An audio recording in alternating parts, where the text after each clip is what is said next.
Hello, readers of the future. Welcome back. We're continuing with Color of Magic by Terry Pratchett. Like I said, one of my very favorite series, and actually Rincewind is my favorite character of the series. Last time we were reading, yesterday when we were reading, there was a big huge fight going down in the tavern that Twoflower is sleeping in with a bunch of dead bodies, and somebody threw a knife at Rincewind and he ducked and it hit the person behind him who was aiming an arrow to shoot him from behind. So, alright, we are continuing again. And my nose is now itchy. The big man was already reaching for another knife. Rincewind looked around wildly, and then, with wild improvisation, drew himself up into a wizardly pose. His hands were flung back. God, fake wizard words. Okay, Astrial, Capitum, Diesel the Boar. The man hesitated, his eyes flickering nervously from side to side as he waited for the magic. The conclusion that there was not going to be any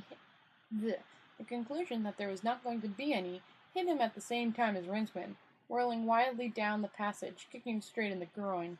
As he screamed and clutched at himself, the wizard dragged open the door, sprang inside, slammed it behind him, and threw his body against it, panting. It was quiet in here. There was Twoflower, sleeping peacefully on the low bed, and there, at the foot of the bed, was the luggage. Rincewind took a few steps forward. Cupidity, moving him as easily as if he were on little wheels. The chest was open. There were bags inside, and in one of them he caught the gleam of gold. For a moment, greed overcame caution, and he reached out gingerly. But what was the use? He'd never lived to enjoy it. Reluctantly, he drew his hand back, and was surprised to see a slight tremor in the chest's open lid. Hadn't it shifted slightly, as though rocked by the wind? Rincewind looked at his fingers, and then at the lid. It looked heavy, and was bound with brass bands. It was quite still now. What wind? Rincewind! Rincewind! Twoflower sprang off the bed. The wizard jumped back, stretching his features into a smile. My dear chap, right on time. We'll just have lunch, and then I'm sure you've got a wonderful program lined up for this afternoon. That's great. Rincewind took a deep breath. Look, he said desperately. Let's eat somewhere else. There's been a bit of a fight down below. A tavern brawl? What brawl? Why didn't you wake me up? What? I thought I made it clear this morning, Rincewind. I want to see genuine Morporkian life. The slave market, the horror pit, the temple of small gods, the baker's guild, and a genuine tavern ball. A faint note of suspicion entered Twoflower's voice. You do have them, don't you? You know, people swinging on the chandelier, sword fights over the table, that sort of thing. The sort of thing Hearn the Barbarian and the Weasel are always getting involved in. You know, excitement. Rincewind sat down heavily on the bed. You want to see a fight, he said. Yes, what's wrong with that? For a start, people get hurt. Oh, I wasn't suggesting we get involved. I just want to see one, that's all. And some of your famous heroes. You do have some, don't you? It's not all dockside talk? And now, to the wizard's astonishment, Twoflower was almost pleading. Oh yeah, we have them all right, said Rincewind hurriedly. He pictured them in his mind, and recoiled from the thought. All the heroes of the seaside, all the heroes of Circle C passed through the gates of Ankh-Morpork Park sooner or later. Most of them were from the barbaric tribes near the frozen hub, which had a sort of export trade in heroes. Almost all of them had crude magic swords, whose unsuppressed harmonics on the astral plane played whose unsurpassed harmonics on the astral plane played hell with any delicate experiments in applied sorcery for miles around. But Rincewind didn't object to them on that score.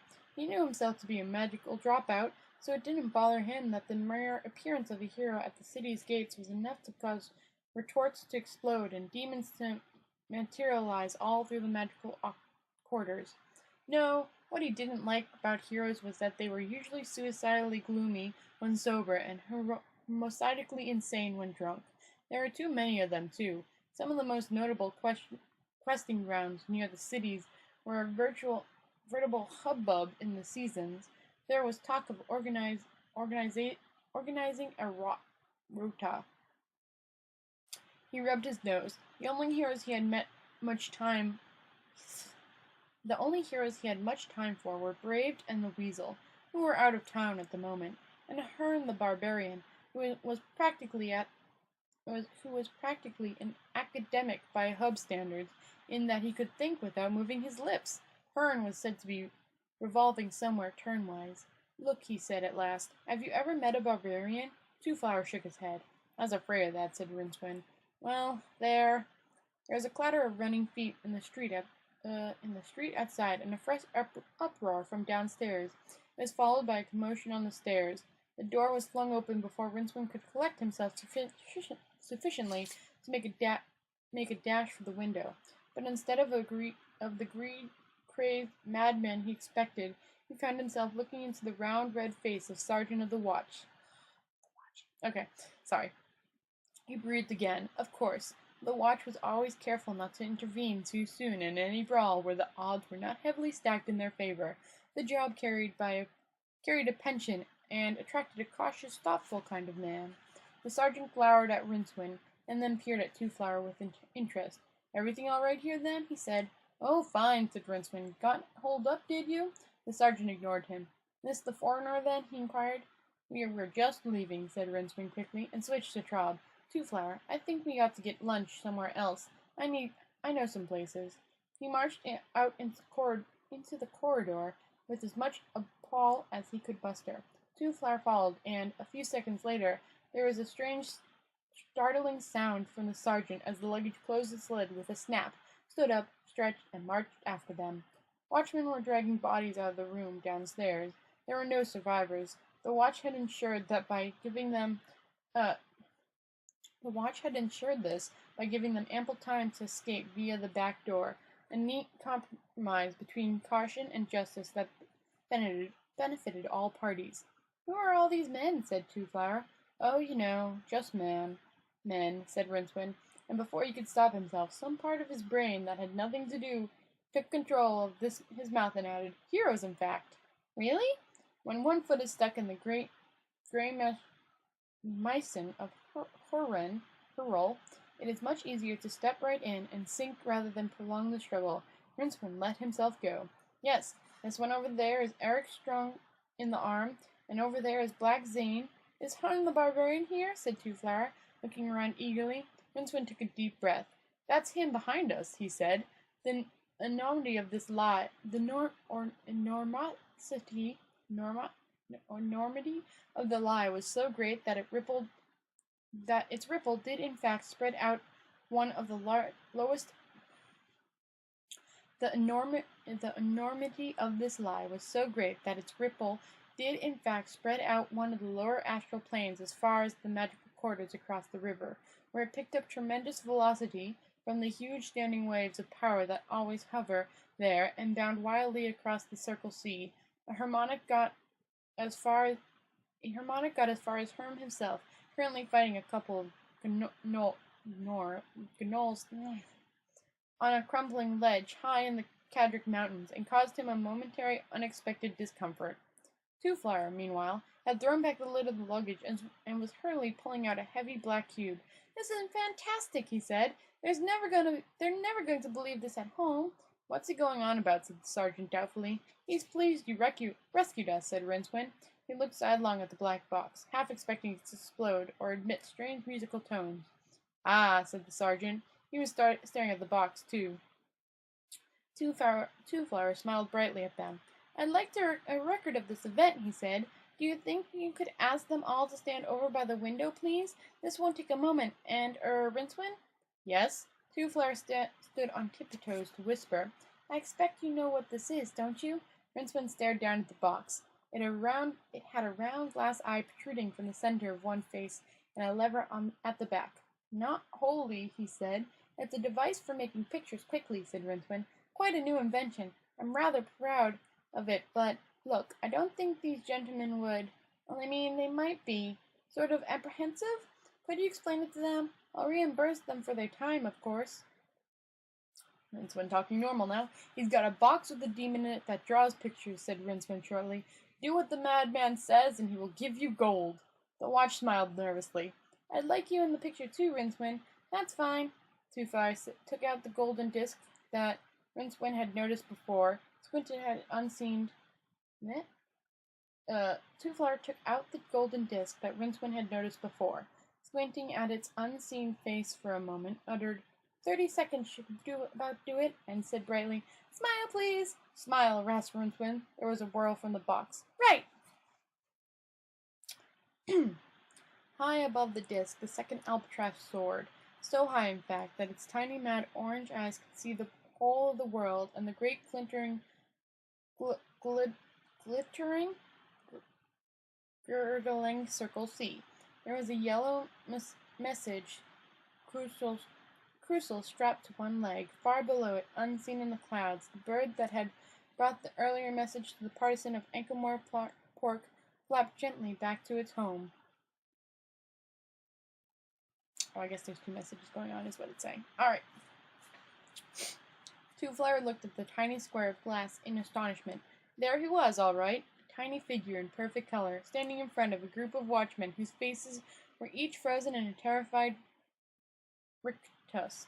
A buzz of wordless terror went up from the men around him as they craned over his shoulder to look. Grinning, Twoflower produced a handful of the smaller coins Rincewind now recognized as quarter runehelms. He winked at the wizard. I had similar problems when I stopped over at the Brown Islands, he said. They thought the incograph steals a bit of their souls. Laughable, isn't it? Urgh, said Rincewind, and then, because somehow that was hardly enough to keep up his side of the conversation, added, I don't think it looks very like me, though. It's easy to operate, said Twoflower, ignoring him. Look, all I have to do is press this button.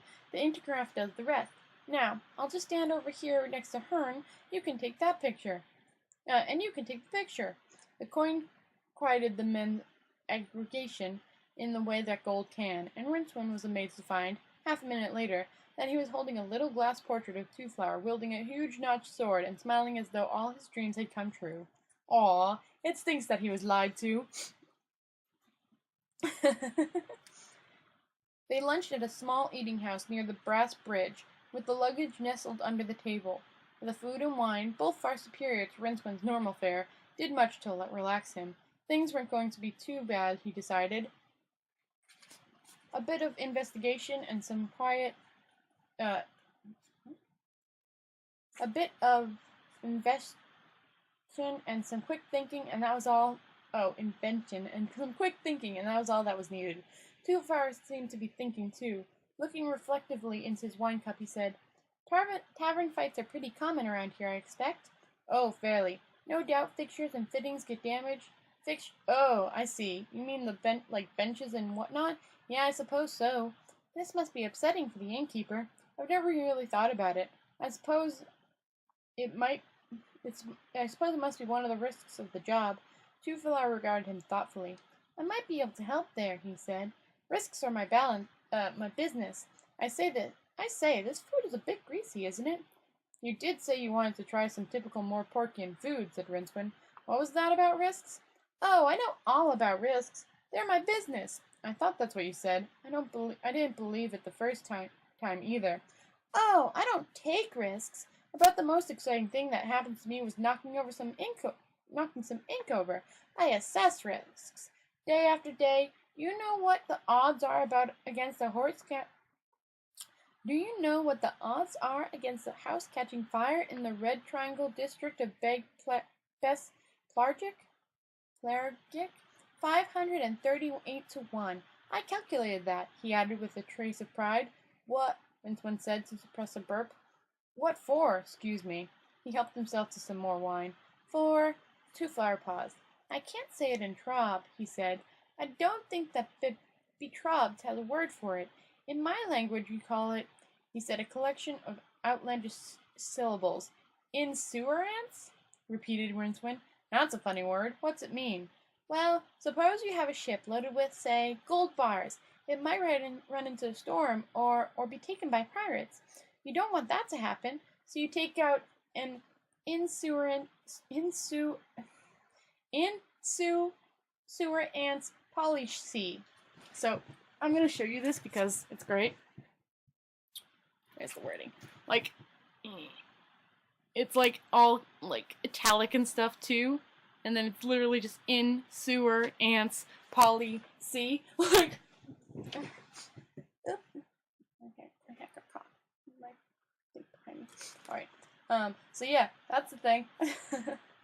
I work out the odds against the cargo being lost, based on weather reports and piracy records for the last 20 years. Then I add a bit, then you pay me some money based on the odds. And the bit, Rincewind said, waggling a finger solemnly. And then, if the cargo is lost, I reimburse you. Reimburse? Pay you the value of your cargo, said Twoflower patiently.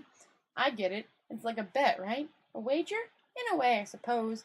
And you make money at this in-sewer ants? It offers a return on investment, certainly. Wrapped in the warm yellow glow of the wine, Rincewind tried to think of in-sewer ants in Circle Sea terms. I don't think I understand this in-sewer ants, he said firmly, idly watching the world spin by. Magic. Now, magic I understand. Twoflower grinned. Magic is one thing, and reflective sound of underground spirits is another, he said. What? The funny word you used, Rincewind said impatiently. Reflective sound of underground spirits? Never heard of it. Twoflower tried to explain. Rincewind tried to understand. In the long afternoon, they toured the city, turnwise of the river. Twoflower led the way, with the strange picture box slung on the strap around his neck. Twoflower trailed behind, whimpering at intervals and checking to see that his head was still there. A few others followed, too. In a city where public executions, duels, fights, magical feuds, and strange events regularly punctuated the daily rounds, the inhabitants had brought the professionals of the inhabitants had brought the professions of interested bystanders to peak of perfection. They were, to a man, highly skilled guappers. In any case, Twoflower was delighted taking picture after picture of people engaging in what he described as typical activities, and since a quarter remove would subsequently change hands for their troubles, a trail of bemused and happy Nauvoo riches was soon following him in case this madman exploded in a shower of gold. At the temple of the seven-headed Sek, a hastily convection of priests and ritual heart transplants artisans agreed that the hundred-span high statue of Sek was altogether too holy to be made into a magical picture, but a payment of 2 ruhos left them astonishingly agreeing that perhaps he wasn't as holy as they all that.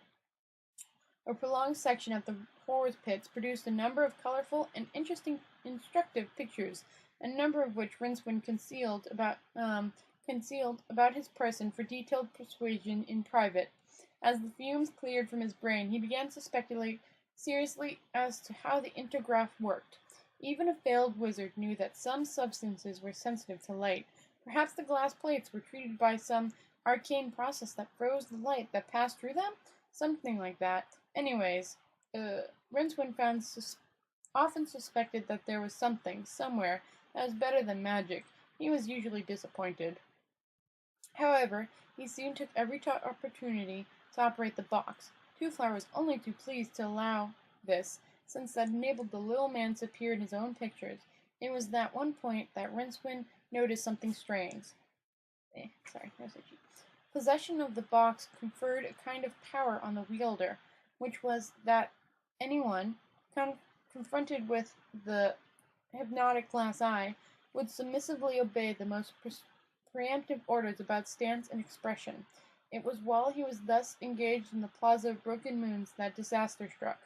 Twoflower had posed alongside a bewildered charm seller, his crowd of newfound admirers watching him with interest in case he did something humorously lunatic.